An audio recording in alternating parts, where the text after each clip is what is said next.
você se toca, né? A menina que se acha é foda, né, bicho? Eu odeio menina que se acha, velho. Tá aí. Vocês meninas que se acham, irmão.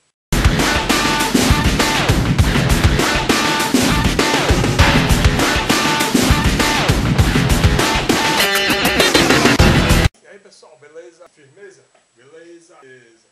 Seguinte, hoje é o primeiro vlog. Eu ia falar aqui então de um assunto, coisa que aconteceu comigo essa semana. Seguinte, tem aquelas, vocês sabem aquelas meninas que a gente tem contato e tal. Tava falando com a menina dessa do MSN. Saca só, velho, falando com o menino no MSN, velho. A gente é nerd mesmo, né? Aí eu tava falando com essa garota no MSN. Você lembra daquela tua prima, cara? A menina tem uma prima, velho, que é uma gostosa. Ela é gostosa.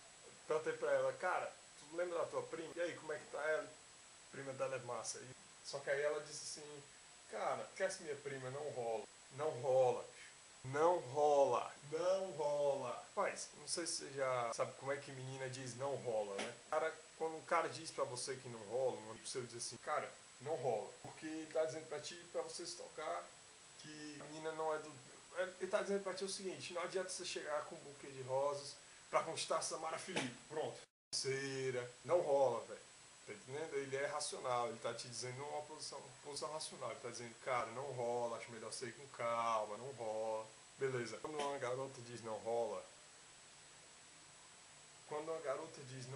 ela tá dizendo assim, tipo, você não rola, bem, você é papai, entendeu? Aí minha cara pega. Uhum.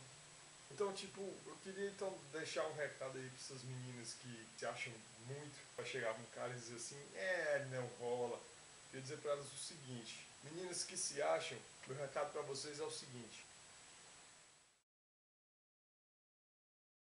Então é isso aí, se você gostou do vídeo, você clica aqui em cima pra se inscrever, clica embaixo dizendo que gostou, e a gente se vê então na próxima vez.